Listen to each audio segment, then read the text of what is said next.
Reprise timide des activités socio-économiques ce vendredi à Goma au lendemain de la journée ville morte lancée par les mouvements citoyens et certains groupes de pression. Si les transports en commun ont fonctionné ce matin, les écoles et universités, elles, sont restées fermées. Notre correspondant nous fait le point en début de ce journal. Et Corneille Nangaa présente ce vendredi le rapport général du processus électoral aux élus nationaux 2 ans après son dépôt. Le rapport couvre la période de 2012 à 2019. L'exercice consiste à également voir comment la CENI a capitalisé les recommandations et résolutions proposées au terme de l'évaluation du cycle précédent. Au moins 40 personnes ont perdu la vie ce jeudi dans un accident de circulation survenu sur la route nationale numéro 1 dans son tronçon qui longe le village Kiwawa dans la province du Kwilu. Le bus transportait également une importante quantité d'huile de palme et des boissons fortement alcoolisées. Bienvenue à vous tous et merci d'être avec nous sur Télé 50. On ouvre ce journal avec cette disparition qui nous parvient d'Angleterre. Le décès à l'âge de 99 ans du prince Philippe, époux de la reine Elisabeth II. La nouvelle a été annoncée sur le compte Twitter officiel de la famille royale. Le prince a connu plusieurs alertes de santé ces derniers jours. Sa dernière hospitalisation remonte au 16 février. Il avait subi une intervention pour un problème cardiaque. Je disais, les activités socio-économiques ont repris timidement ce vendredi à Goma au 2e jour de la journée ville morte initiée par les mouvements citoyens et certains groupes de pression. Les transports en commun à quelques boutiques ont été opérationnels, hormis les écoles et universités qui n'ont pas ouvert par peur de troubles. La police est déployée dans certains coins chauds pour faire face à toute éventualité. Les 18 jeunes du mouvement citoyen Lucha, arrêtés hier par la police, ont été libérés. Patio Kavundama nous fait le point. C'est une journée timide ce vendredi à Goma, au 2e jour de la journée ville morte initiée par le mouvement citoyen et les groupes de pression. Sur la route Katindo par exemple, les boutiques ont été ouvertes alors qu'au centre-ville, plusieurs magasins restaient fermés. Le transport en commun est opérationnel, tout comme les taxis motos et quelques marchés. Les agents de l'État ont été au service, comme Kennedy Mbouyi, qui n'a pas observé cette journée ville morte, car selon lui, 2 journées ville morte, c'est déjà beaucoup. Hier, il y avait certains jeunes qui ravissaient les histoires, même à nos pauvres mamans qui vendent des arachides, qui vendent des maïs, raison pour laquelle aujourd'hui, l'autorité provinciale a pris toutes les dispositions pour que les citoyens lambda soient sécurisés. Ça veut dire que ce qui s'est fait, la population n'est pas d'accord sur certaines choses, parce qu'il faut le souligner ici que nul n'a besoin que l'insécurité continue au Nord Kivu, nul n'a besoin que nos frères et sœurs soient égorgés dans le Grand Nord. Rappelons que pour la première journée ville morte du jeudi, la police a interpellé 18 jeunes de la Lucha, mais qui ont été libérés le même jour. Pas assez d'incidents enregistrés, à part quelques policiers et civils blessés pendant la dispersion de la manifestation. C'est probablement la présence des produits inflammables dans les véhicules qui a rendu plus dramatique cet accident dans la province du Kwilu. Le bus transportait à la fois des marchandises, notamment de l'huile de palme et des boissons alcoolisées, ainsi que des personnes à bord. 42 personnes sont mortes calcinées et les quelques rescapés se trouvent dans un état critique. L'accident s'est produit pendant que les bus tentaient de dévier une voiture taxi. Et plénière à l'Assemblée nationale ce vendredi sur l'audition du rapport de la Commission électorale nationale indépendante. Corneille Nangaa présente le rapport général du processus électoral de 2012 à 2019. C'est après audition et examen de ce rapport que l'Assemblée nationale pourrait entamer les réformes tant demandées par plusieurs acteurs politiques. Jean-David Kilolo.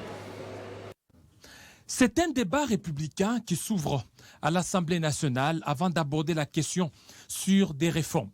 Les députés vont auditionner les comptes rendus de Corneille Nangaa sur l'ensemble du processus électoral, soit de 2012-2019. La représentation nationale voudrait être édifiée sur la manière dont la centrale électorale a été administrée dans tous ses aspects. Aucune question ne sera négligée. Tout sera passé au peigne fin, estiment certains députés interrogés sur place. Corneille Nangaa, en tant que président de la CENI, devrait prendre toute la mesure de ses responsabilités et ne devrait occulter ni éluder le moindre aspect important. Et il devra étaler toutes les étapes parcourues, tout en rappelant le coût, la durée, ainsi que les contraintes qui prévalaient avant la publication du calendrier électoral, l'enrôlement, la tenue des élections proprement dites et la proclamation des résultats.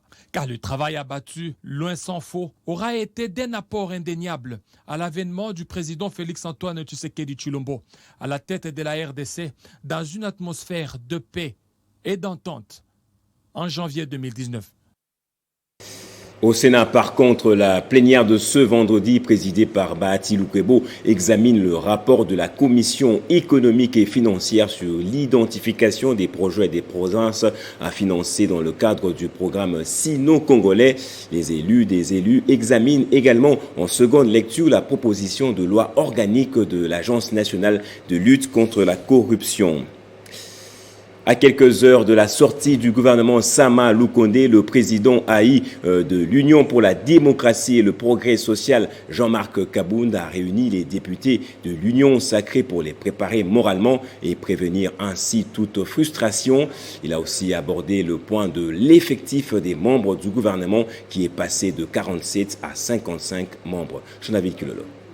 Le gouvernement tant attendu du Premier ministre Sama Lukonde devrait être dévoilé dans quelques heures, selon le premier vice-président de l'Assemblée nationale, Jean-Marc Kabound, à l'issue d'une rencontre qu'il a eue avec les députés de l'Union sacrée. À cette occasion, en tant que président intérimaire de l'UDPS, Jean-Marc Kabound s'est voulu rassurant pour ne pas frustrer les alliés politiques de Félix-Antoine Tshisekedi Tshilombo regroupés dans l'Union sacrée. Pour Jean-Marc Kabound, dès que le gouvernement sera publié, les discussions commenceront pour les entreprises publiques. Une manière pour le premier vice-président de l'Assemblée nationale de rassurer les membres de l'Union sacrée qui ne feront pas partie du gouvernement Sama Lukonde, dit gouvernement des Warriors, mais qui, comme députés, seront appelés à procéder à l'investiture du nouveau gouvernement. Pour certains analystes, les camps présidentiels redouteraient que les frustrés de l'Union sacrée ne fassent une coalition avec les 150 députés du FCC pour bloquer l'investiture du gouvernement au niveau de la Chambre basse du Parlement. Et le nombre des futurs membres du gouvernement aurait été revu à la hausse pour satisfaire tous les membres des partis politiques composant l'Union sacrée. Ils sont partis de 47 à 55, dit Jean-Marc Kabound, et si le gouvernement n'est pas publié rapidement, le chiffre continuera à augmenter. Et lancement de la campagne $1 pour mon parti à l'Union pour la nation congolaise UNC hier jeudi à Kinshasa. Selon le secrétaire général AI Aimé Boji, il s'agit d'une opération qui vise à s'approprier la vie de leur parti en tant que patrimoine national. C'était à l'occasion de la commémoration de ce 8 avril de l'an 1 de l'arrestation de Vital Kamerhe. Reportage de Christian Calongé. 8 avril 2020. 8 avril 2021, un an jour pour jour depuis que le président national de l'Union pour la nation congolaise a été arrêté. À cette occasion, les militants et cadres de ce parti se sont réunis à Kinshasa pour commémorer cette sombre date, une manière d'exprimer leur loyauté à leur leader injustement incarcéré. L'événement a été marqué par une séance de prière et prédication en faveur de l'acquittement de celui qu'ils appellent désormais Monsieur l'Innocent. Autre temps fort de cette manifestation, c'est le lancement de la campagne $1 pour mon parti par le secrétaire général AI de l'UNC Aimé Boji. La date du 8 avril nous rappellera à jamais les conditions choquantes dans lesquelles a été arrêté notre président national et le calvaire que lui et nous traversons depuis. Alors que les détracteurs prédisaient la disparition de l'UNC au lendemain de l'arrestation de notre président national, vous avez prouvé le contraire en renforçant davantage l'unité et la cohésion au sein de notre famille politique. Aimé Boji a également annoncé plusieurs innovations, dont la mise en place d'un nouveau site internet du parti. Le secrétaire général de l'UNC a lancé un appel pathétique pour l'évacuation du président national à l'étranger pour des soins appropriés. L'Union pour la nation congolaise reste unie et soudée derrière son leader. Et le journaliste congolais Litiani Choukran a porté plainte hier jeudi contre l'ancien envoyé spécial des États-Unis d'Amérique dans la région des Grands Lacs, Peter Pham. Il était au parquet général près la cour d'appel, accompagné de quelques journalistes. Pour ce faire, il se dit déterminé à obtenir réparation coûte que coûte auprès du diplomate américain. Reportage de Christopher Ochokoum. Tout est parti d'un tweet le 30 mars dernier. Litiani Choukran, patron des médias et une des plus importantes plumes de la presse congolaise, est violemment attaqué par l'ancien Monsieur Sahel des États-Unis d'Amérique, autrefois affecté à la région des Grands Lacs, Peter Pham. Les docteurs, auteurs d'une vision de balkanisation de la RDC pour s'en sortir, a affirmé sans broncher que le journaliste était un corrompu, payé par un patron que tout le monde connaissait pour son propos. Une déclaration imprudente qu'Elitsani ne compte pas laisser passer. Ce jeudi, il a porté l'affaire auprès des instances judiciaires congolaises pour obtenir réparation. Il n'était pas seul quand je me suis exprimé sur leur activité nuisible à la politique congolaise. Il était avec M. Thibault Nagui qui était l'assistant secretary au département d'État. M. Thibault Nagui a réagi également. Lui par contre, il est resté dans les débats et j'aimerais rappeler aujourd'hui qui est M. Peter Pham. Parce qu'en fait on en parle comme ça et l'objet, le but même de mon tweet, c'était d'abord de faire remarquer à tout le monde que nous avons en face de nous, surtout en tant que Congolais, vous êtes tous ici Congolais, nous avons un monsieur qui a écrit en 2012 un article long où il a dit exactement que le Congo, on doit laisser le Congo disparaître. Il a affirmé que ce pays est trop grand pour réussir, alors on devrait les démolir. Les fondateurs et patrons de Politico.cd est déterminé à aller jusqu'au bout de la démarche et prévoit de se rendre à Washington s'il le faut, si Peter Pham ne respecte pas l'invitation de la justice congolaise. Reconnu pour ses analyses pointilleuses sur la politique congolaise et plusieurs autres faits des sociétés, Litiani Choukran tient absolument à se laver des cet opprobre qui pourrait faire tâche pour sa carrière et pour la crédibilité de son média. Les débuts de la construction des routes modernes au Sud Kivu par la société sino-congolaise Jinjian Construction se précise. Le directeur gérant de cette société, Yumba José, a présenté hier matin son équipe d'ingénieurs au gouverneur Théo Ngwabidje. Les deux parties ont parlé des avancées déjà enregistrées depuis la signature du contrat avant les débuts des études topographiques sur le 7 km prévu dans la ville de Bukavu. Amani Joseph. L'ego a été donné dans la commune de Bagira par les ingénieurs de la société Jinjian Construction sur avenue du Stade où le drone a été lancé pour survoler les communes de Bagira et Kadutu, précisément au quartier Chimpunda, à l'endroit d'Yesu afin de récolter les données liées aux études techniques des varies concernées par la réhabilitation.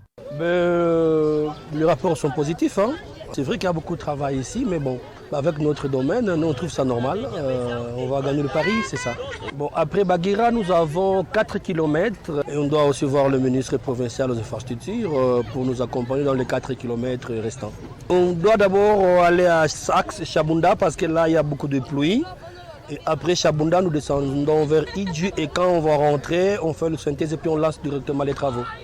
Et avant, le directeur gérant de cette société, Yumba José, a présenté son équipe d'ingénieurs au gouverneur Théo Ngwabidje Kassi.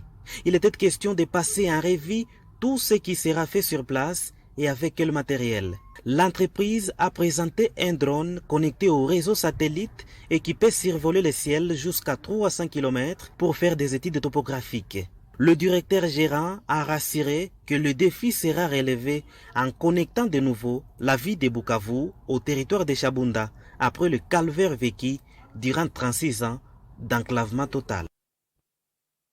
Et l'affaire continue de défrayer la chronique, la sortie médiatique de la ministre des Affaires étrangères qui a déploré le non-paiement par le gouvernement congolais des diplomates congolais accrédités à l'étranger. On fait le point avec notre autre analyste maison, le rédacteur en chef de Télé 50, Fabien Lumbala. Bienvenue à vous. Merci. Alors Fabien Lumbala, vous soutenez l'idée qu'il faut regarder la réalité en face à la crise que connaît la République démocratique du Congo, notamment en diminuant le nombre des représentations diplomatiques.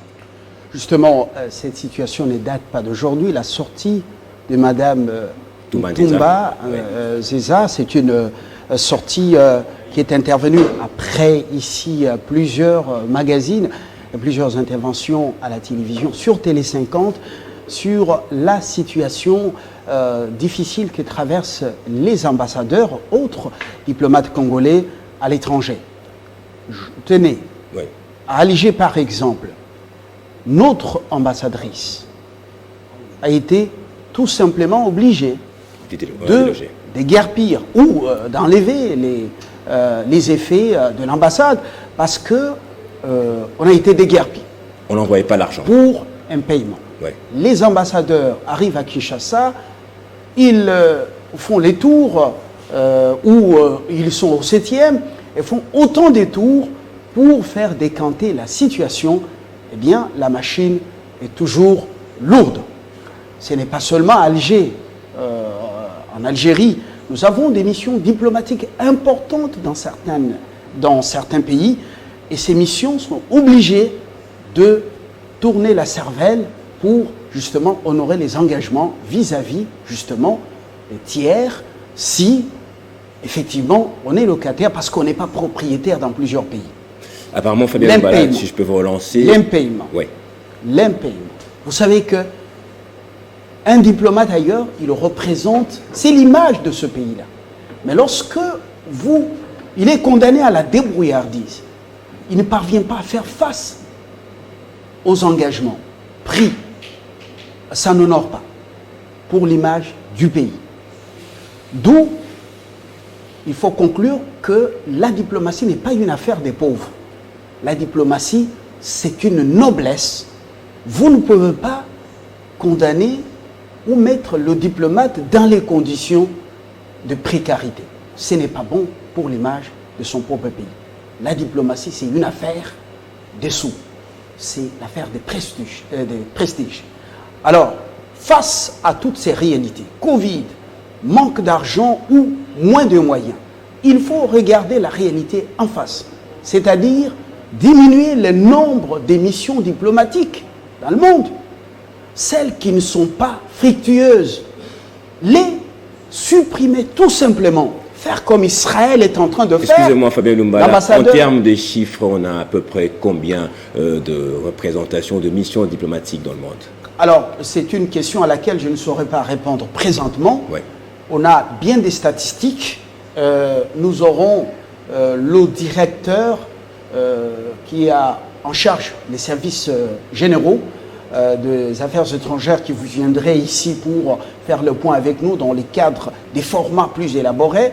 Mais je dois vous dire tout simplement que lorsqu'on regarde en face, qu'on est en difficulté, on doit changer les choses en réduisant le nombre des missions diplomatiques dans le monde parce qu'Israël l'a fait. Vous avez vu des ambassadeurs qui ont justement remis leurs lettres de créance auprès du président de la République, Félix Tshisekedi. Certains ont leur résidence établie en dehors de Kinshasa, comme celui d'Israël. Il est établi à Luanda. Il n'est pas le seul. On peut établir un ambassadeur, par exemple à Alger, qui y est dans les bonnes conditions, mais qui contrôle un certain nombre de pays. Par exemple, on n'est pas obligé de continuer avec le même nombre des ambassades ou des missions diplomatiques dans les pays partenaires ou les pays amis. Donc, la réalité en face, c'est donc, il n'y a pas de moyens, on doit rappeler certains ambassadeurs, on doit rappeler certains diplomates, on doit supprimer certaines missions dans certains pays si cela n'est pas rentable, parce que la crise est passée par là. Regardons la vérité en face. Même si au niveau de Kinshasa, permettez-moi de vous poser la deuxième question pour terminer. Oui. On votait cette série de questions-réponses. Alors, la situation est telle que les diplomates sont dans une certaine précarité. Il faut décrier cela. Mais vous pensez que la sortie médiatique de Madame Marie Toumba Nzeza ne devait pas avoir lieu? je crois que ce n'était pas le moment. À mon humble avis, ce n'était pas le moment. Parce il fallait décrier quand même. C'est quand même la ministre d'État. Alors, je ne peux pas résoudre ces problèmes au niveau interne, au lieu d'amener ça sur la place publique, parce que l'image de notre diplomatie aussi en dépend. C'est très important. C'est un ras-le-bol, mais le ras-le-bol de membres du gouvernement, quand on sait qu'au gouvernement, c'est la solidarité.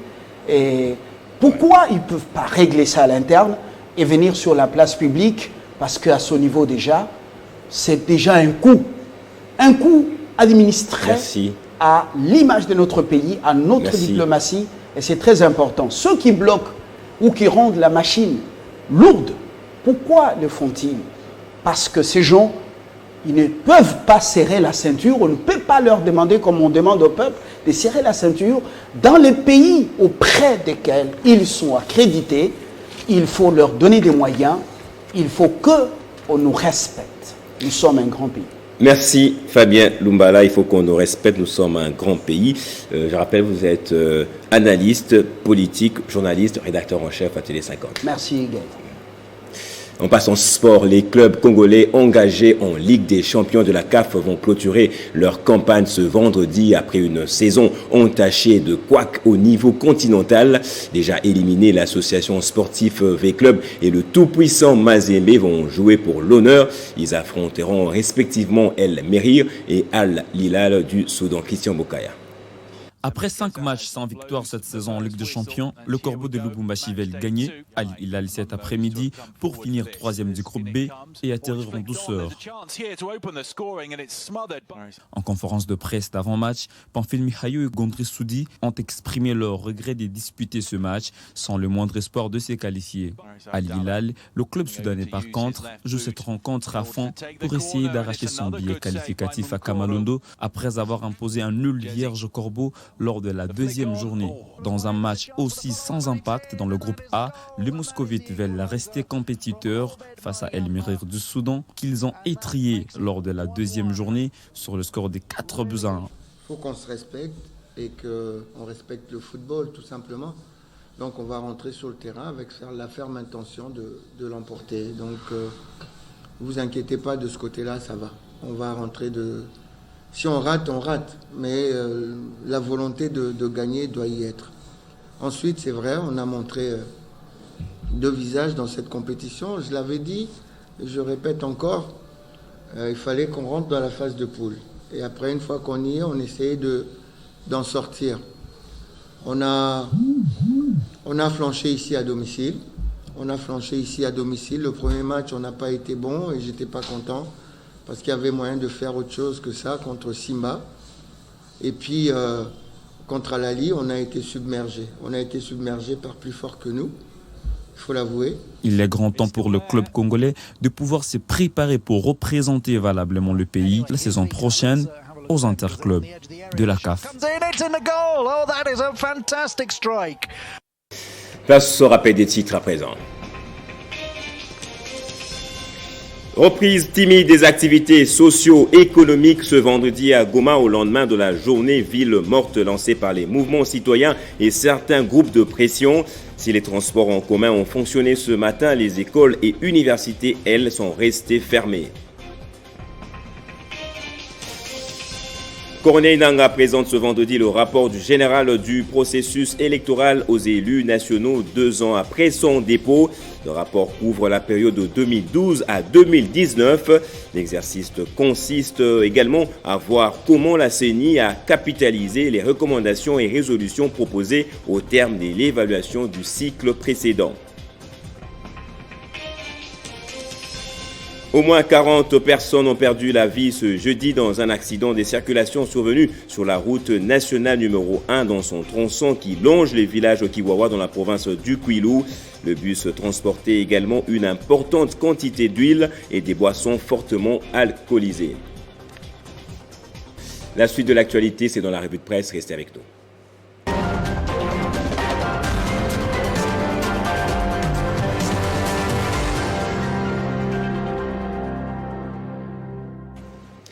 La présentation est signée Christian Kalonji qui fait son entrée déjà de l'autre côté du studio. Bonjour et bienvenue à vous Christian Kalonji. Bonjour Gaëtan et bonjour à tous ceux qui nous suivent de partout dans le monde. Voilà, c'est une première pour moi de t'avoir à la revue de presse. C'est un grand honneur. Vous avez retenu 4 sujets. Le tout premier, le barrage de la Renaissance éthiopienne au centre d'un entretien entre le chef de l'État et le secrétaire général de la MONUSCO. Bien effectivement, Gaëtan Kouba-Bourandi, c'est ce qu'a indiqué jeudi une source de la presse présidentielle. Selon l'agence congolaise de presse, l'entretien entre le chef de l'État et le patron de l'ONU intervient au lendemain de la conférence ministérielle de Kinshasa sur la poursuite des négociations tripartites entre l'Égypte, l'Éthiopie et le Soudan sur le grand barrage de la Renaissance tenu du 4 au 6 avril dans la capitale congolaise à l'initiative du chef de l'État congolais et président en exercice de l'Union africaine. La rencontre de Kinshasa, rapporte l'ACP, a donc permis à l'actuel président de l'Union africaine ainsi qu'aux participants de cerner et comprendre les préoccupations des uns et des autres sur le dossier du grand barrage de la Renaissance éthiopienne. L'agence congolaise de presse rapporte qu'à propos de la MONUSCO, la RDC s'inquiète de la poursuite de la violence dans l'est du pays malgré la présence de cette mission. Et vous parlez également du rapport que présente ce vendredi la CENI à l'Assemblée nationale. Bien effectivement, Gaëtan, vous l'avez dit dans votre journal, c'est donc aujourd'hui que le bureau sortant de la Commission électorale nationale indépendante va devoir rendre compte aux élus nationaux de la gestion de la centrale électorale durant la période allant de 2012 à 2019. Selon le quotidien La Prospérité qui relaye cette nouvelle, Corneille Nangaa va pouvoir étaler toutes les étapes parcourues tout en rappelant le coût, la durée ainsi que les contraintes qui prévalaient naguère avant la publication du calendrier électoral, l'enrôlement, la tenue des élections proprement dites et la proclamation des résultats. Le travail abattu donc par le bureau Nangaa aura été d'un apport indéniable à l'avènement à la tête du pays de Félix Tshisekedi dans une atmosphère de paix le 24 janvier 2019, précise ce quotidien. Et plusieurs Congolais succombent après un terrible accident de circulation dans la province du Kwilu. Effectivement, Gaëtan Kouba-Bourandi, l'événement s'est produit hier jeudi sur la route nationale numéro 1 au niveau du village Kiwawa dans la province du Kwilu, rapporte Radio-Okapi.net. Le gouverneur de province, Willy Tsundala, qui est aussitôt descendu sur les lieux, parle d'un bus appartenant à l'entreprise Biosha qui venait de Kinshasa. Le véhicule transportait plusieurs passagers et des bidons d'huile de palme. Il s'est renversé lorsqu'il voulait dépasser une voiture de marque Toyota surnommée Ketch. Le bus a pris feu, causant la mort à plus de 40 personnes brûlées vives, d'après le bilan provisoire. Et on va terminer avec ce sujet d'actualité internationale. Il est décédé ce vendredi peu avant midi. La mort du prince Philippe, époux de la reine Elisabeth II. Et tout juste après, les sujets essaiment déjà la toile. Évidemment, la nouvelle vient de tomber il y a maintenant une trentaine de minutes, il faut le dire, Gaëtan Kouba-Bourandi. Selon Radio France Internationale, le prince Philippe, époux de la reine Elisabeth II, est mort paisiblement ce vendredi matin, 9 avril, à l'âge de 99 ans. L'annonce a été faite par le palais de Buckingham via un communiqué officiel.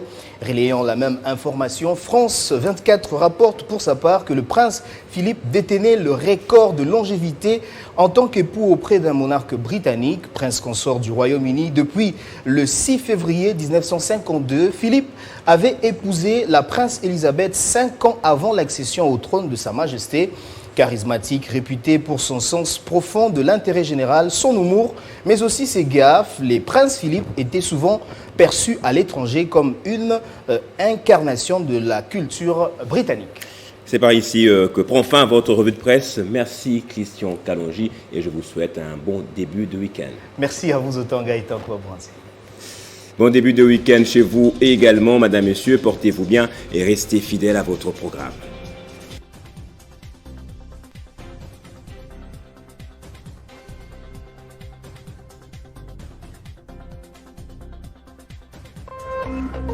Téléchargez les infos Télé 50 sur www.télé50.cd.